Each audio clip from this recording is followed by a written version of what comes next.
దీపా, ఏమైంది? కార్తీకేడి? నీ మొహంలో ఆందోళనేంటి? ఆ ఇంట్లో నిన్నెవరైనా ఏమైనా అన్నారా? లేదు, ఎవరికైనా ఏమైనా? దీపా, దీపా, ఎందుకు ఏడుస్తున్నావు? మీరైనా చెప్పండి. కార్తీక్ రాకుండా దీపని దిగబెట్టడానికి మిమ్మల్ని పంపించడమేంటి? ఏదో జరిగింది. బాబు, ముందు మీరిలా కూర్చోండి. చెప్పండి, కార్తీక్ ఎందుకు రాలేదు? పంతులు గారు చెప్పిన గండం వచ్చేసింది అత్తయ్య. మంచుకొచ్చింది. సుమిత్రమ్మని చుట్టుముట్టింది. దీపా, మా వదినకి ఏమైంది దీపా? చెల్లమ్మకి బ్లడ్ క్యాన్సర్.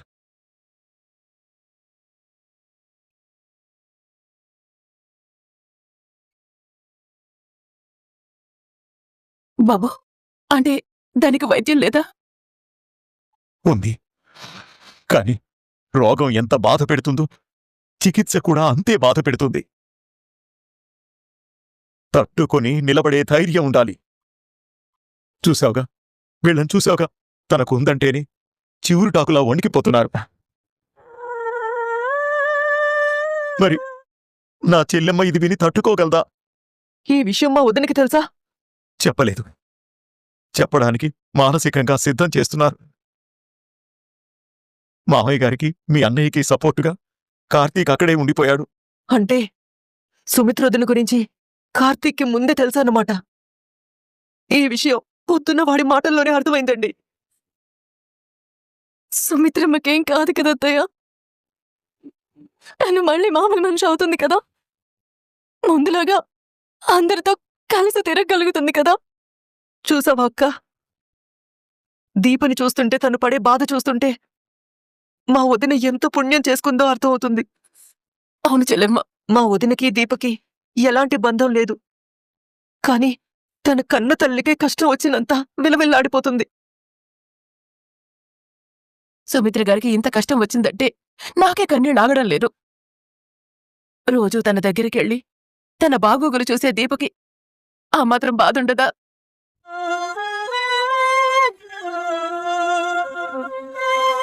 అత్తయ్య, మామయ్య గారికి కాఫీ తీసుకురా. ఇప్పుడు అవేమవుతమ్మా. కాంచన, నువ్వే మీ అన్నయ్యకి ధైర్యం చెప్పాలి. అది నా బాధ్యత అండి.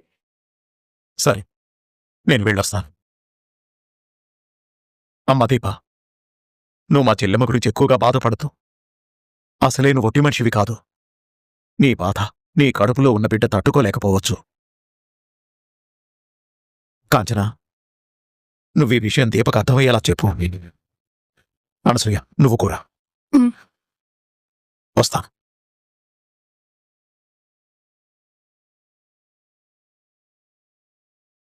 నేనెందుకు బాధపడుతున్నానో, నా బాధ ఏంటో మీకు అర్థం కాదు. చెప్పుకోలేను. అక్కడి కూతురిగా జోష్న ఎందుకుంది, నేనెందుకు లేను అనే విషయం నన్ను ఈరోజు తీవ్రంగా బాధిస్తోంది.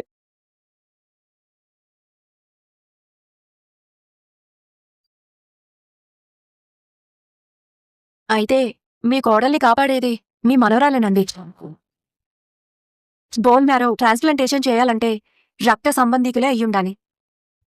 జోష్న కన్న కూతురు కాబట్టి తనే వాళ్ళమ్మని కాపాడాలి. డోన కూతురు రూపంలో ఇంట్లోనే ఉంది కాబట్టి మనం భయపడాల్సిన అవసరం లేదు.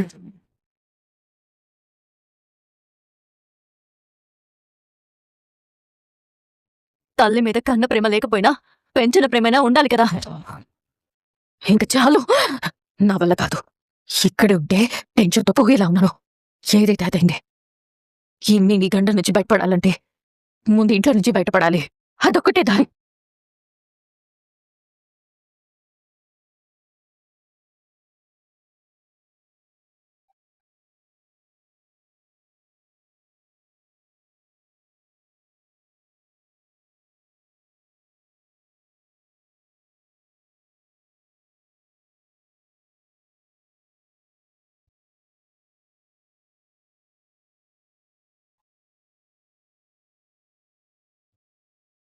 ఎవరికంటా పడకుండా వెళ్ళిపోవాలి.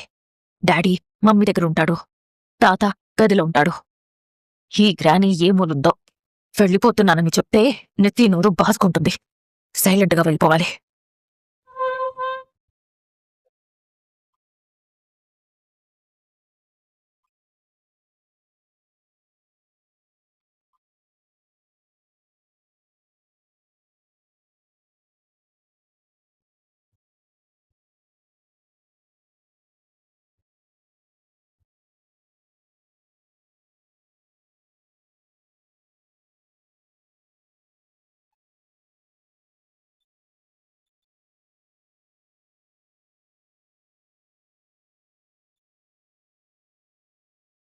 నువ్వింకా ఇంటికెళ్ళలేదా బావా? నేను వెళ్ళటం విషయం అటు ఉంచండి. తమరేంటి ఈ టైంలో బ్యాగ్తో రెడీ అయ్యారు? సారీ, బయలుదేరారు. చూస్తుంటే ఎక్కడికో పారిపోతున్నట్టున్నారు. బావా, నేనెక్కడికో ఎందుకు పారిపోతాను? మన అదృష్టం బాగుండి బయటపడాల్సినవి బయటపడవు. లేదంటే లెక్కలు, వాటితో వచ్చే చిక్కులు అన్నీ బయటపడేవి. ఏం మాట్లాడుతున్నావు బావా? కొన్ని మనం డిలీట్ చేసాం అనుకుంటాం. మనల్ని ఎవరూ చూడట్లేదు, మనం సేఫ్ అనుకుంటాం. అనుకున్నంత మాత్రాన సేఫ్ అయిపోం మరదలా. భగవంతుడు మన పాపాల చిట్టాలని ఎక్కడో ఒక చోట భద్రంగా దాస్తాడు. ఏం దాచుకున్నా పర్లేదు బావా. ఏ తప్పు చెయ్యని వాళ్ళు ఎవరికి భయపడాల్సిన అవసరం లేదు. నేను చెప్పేది అదే. ఏ తప్పు చేయని వాళ్ళు ఎవ్వరికీ భయపడాల్సిన అవసరం లేదు. మరి ఏ తప్పు చేయని వాళ్ళు దొంగలా పారిపోవాల్సిన అవసరం కూడా లేదేమో. ఎవరు దొంగ? మీరే. నేనేం దొంగతనం చేశాను? మీరు ఊరు వెళ్తున్నట్టు నాన్నగారికి చెప్పారా? లేదు. అమ్మగారికి చెప్పారా? లేదు. పోనీ తాతగారికి చెప్పారా? లేదు. మీ వృద్ధ గురువు గ్రానీకరేం చెప్పారా? నేను ఎవరికి చెప్పలేదు, చెప్పాల్సిన అవసరం లేదు. నాకు కూడానా?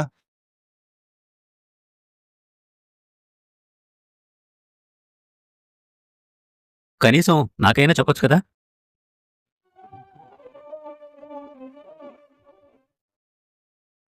ఇప్పుడు చెప్పండి పెద్ద మేడం గారు, తమరెందుకు ఈ టైంలో ఎవ్వరికీ చెప్పకుండా బ్యాగ్ తీసుకుని వెళ్ళిపోతున్నారు? బావా, నన్ను అడ్డం వీరికించావు కదా, ఎవరికి ఏ సమాధానం చెప్పుకోలేను. చెప్పమ్మా, ఎక్కడికి బయలుదేరావు? వీళ్ళకిప్పుడు నేనేం సమాధానం చెప్పాలి? ఏం చెప్పినా నమ్మరు. ఒక సమస్య నుంచి తప్పించుకుందామనుకుంటే మరో సమస్యలో పడ్డాను. నువ్వు ఇలాంటిదేదో చేస్తావని ముందే ఊహించే నేను దీపని ఇంటికి పంపించేసి ఈ ఇంటికి కాపలాగా ఉన్నాను.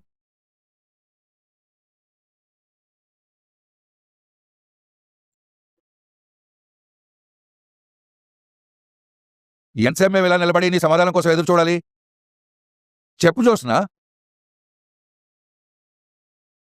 ఒక పక్క మీ అమ్మ పరిస్థితి తెలిసి కూడా నువ్వు పారిపోతున్నావంటే నేను ఎలా అర్థం చేసుకోవాలి? అసలు నువ్వు కూతురువా కాదా? అందరికీ ఇదే అనుమా, అందరి నోట ఇదే మాట. నిజాన్ని ఆ దేవుడే పలికిస్తున్నాడు.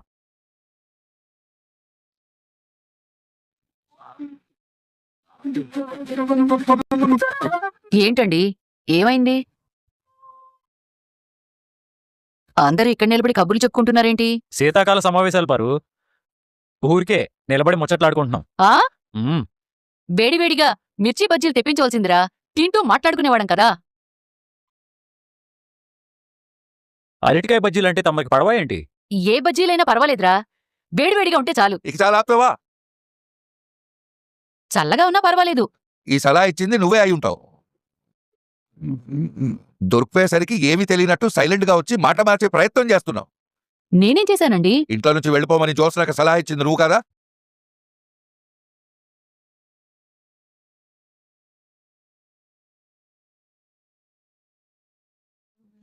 జోస్న ఇంట్లో నుంచి వెళ్ళిపోవడం ఏంటి? మరీ అంత అమాయకంగా అడక్కపారు. బ్యాగ్ సర్ది పంపింది నువ్వే ఉంటావు. బ్యాగ్ సర్దడం ఏంట్రా? ఇక్కడ బ్యాగ్ ఉందేంటి? అబ్బాబాబాబాబాబా, ఏం నటిస్తున్నావు పారు? అరే, నిజంగా నాకేం తెలీదురా.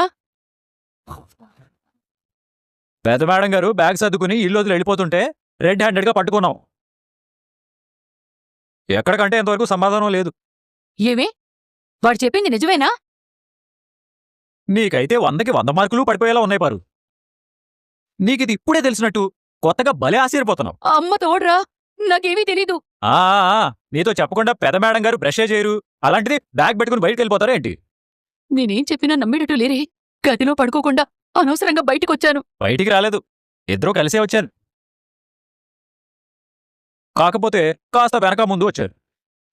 పెద్ద మేడం గారు దొరికిపోయేసరికి మీరేదో సేవ్ చేసే ప్రయత్నం చేస్తున్నారు. నేనే ప్రయత్నం చేయటం లేదురా. అలా అయితే ఈ టైంలో ఎక్కడికి వెళ్తున్నావు అని అడగాలి కదా. అడుగు. మెడికల్ టెస్టులు చేస్తే నిజం తెలిసిపోతుందని భయంతో పారిపోతోందని అర్థమైంది. ఆ పారిపోయేదేదో కార్తీక్ గడి కంట పడకుండా పారిపోచుకదో. అడుగు పారు. ఆ ఆ, ఆ. అయినా నువ్వేంట్రా ఇంటికి వెళ్లకుండా ఈ టైం వరకు నువ్విక్కడున్నావు? వాడున్నాడు కాబట్టి ఎవరేం చేస్తున్నారో తెలిసింది. లేదంటే జ్యోత్స్న వెళ్ళిపోయిందన్న సంగతి రేపు పొద్దుట తెలిసేది. నా కూతురు ఇలా తయారైందండి నాన్న. తల్లి కోసం బాధపడకపోయినా పర్వాలేదు, బావుండాలని కోరుకోవాలి కదా. మమ్మీ బాగుండాలని కోరుకుంటే నేనేమవుతానో నాకు తెలుసు. డాక్టర్ చెప్పారు కదా, మీ తల్లి ప్రాణాన్ని నువ్వే కాపాడగలవు అని. అది కూడా నీ చెవికెక్కలేదా?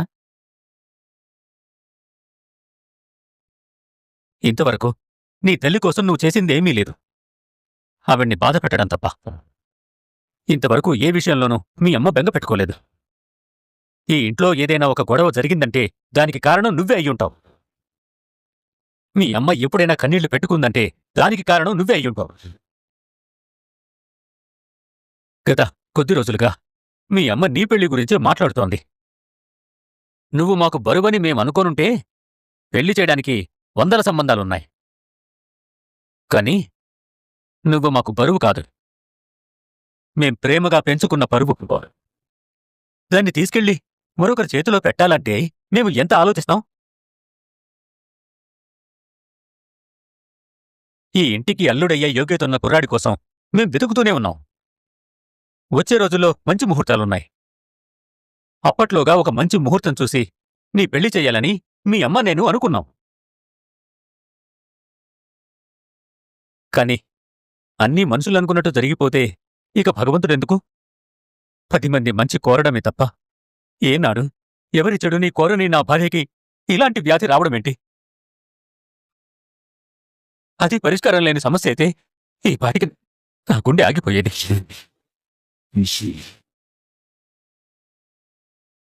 కాని పరిష్కారం నువ్వని చెప్పారు.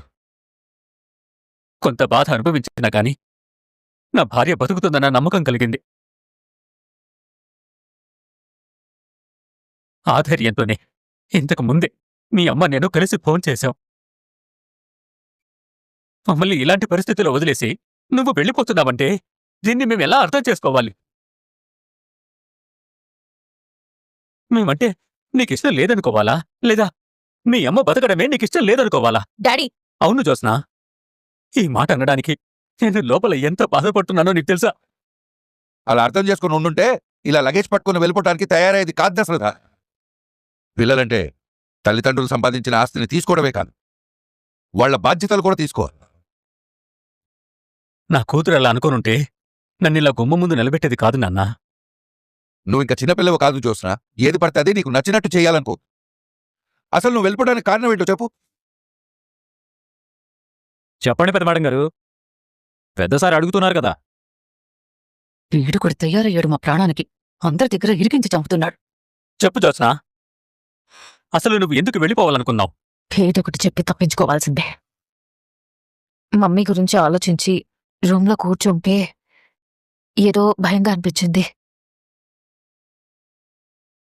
వెంటనే ఏం ఆలోచించకుండా బయలుదేరాను. నువ్వు ఆలోచించకుండా చేసిన పనుల వల్లే కదా మేము ఇబ్బంది పడేది. పారిజాతం, జ్యోత్స్న తీసుకున్న నిర్ణయంలో నీ సలహా లేకపోతే సరే ఉంటే మరోసారి ఇలాంటి పని చేయకు. ఆ తర్వాత నేను తీసుకునే నిర్ణయానికి నువ్వు చాలా బాధపడతావు. ఇద్దరు లోపలికి వెళ్ళండి. పదవే.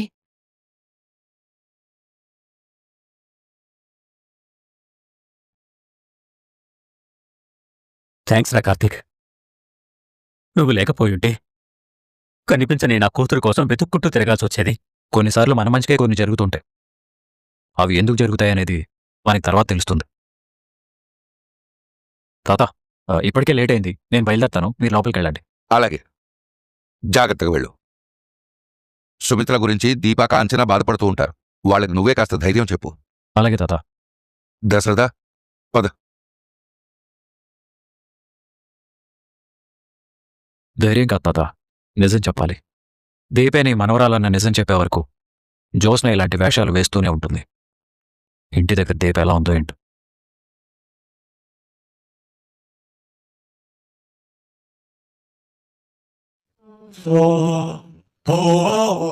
సుమిత్ర గారికి బ్లడ్ క్యాన్సర్. నిజంగా నాకు ఏదైనా ప్రాబ్లం ఉన్నా దయచేసి నా కూతురికి మాత్రం చెప్పనని నాకు మాట ఇవ్వండి. మా ఫ్యామిలీకి నువ్వెంత దూరంగా ఉంటే అంత మంచిది.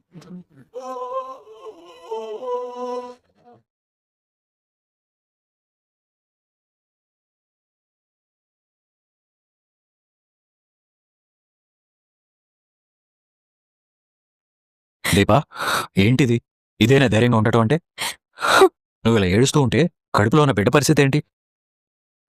కన్న తల్లి గురించే కాదు, నీ కడుపులో ఉన్న బిడ్డ గురించి కూడా ఆలోచించాలి.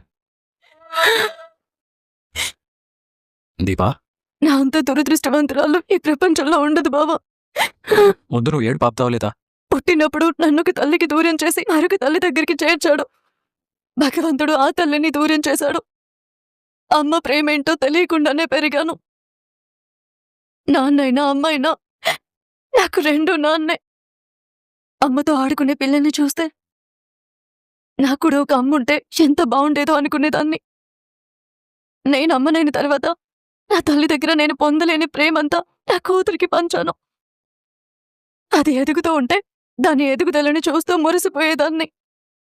ఈ ఆనందాలేవి నా తల్లి పొందలేకపోయిందని బాధపడేదాన్ని. తల్లి ఒడిలో ఆడుకునే అదృష్టం నా బిడ్డకున్నట్టు నాకు లేకపోయిందే అనుకునేదాన్ని. కాని సుమిత్రమ్మ గారే మా అమ్మని తెలిసాక ఎక్కడో నా ఆశలు ఊపిరి పోసుకొని మళ్ళీ అవి నిజమవడానికి నా జీవితంలోకి వచ్చాయా అనిపించింది. నిజం చెప్పాలనుకున్న ప్రతిసారి ఏదో ఒక సంకోచం.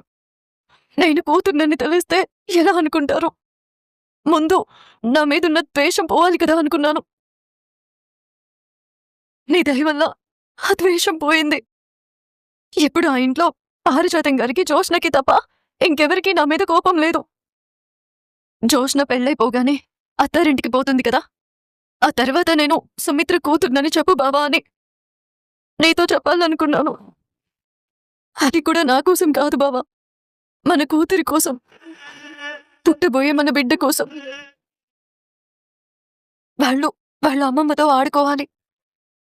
నేను పొందలేని ఆనందం మా అమ్మ దగ్గర మన పిల్లలు పొందాలి. ఇలాగే ఏవో కొన్ని కలల్ని పోగేసుకుంటూ బ్రతుకుతుంటే వాటిని అబద్ధం చేసే చేదు నిజం బావా ఇది. అత్తకున్న వ్యాధి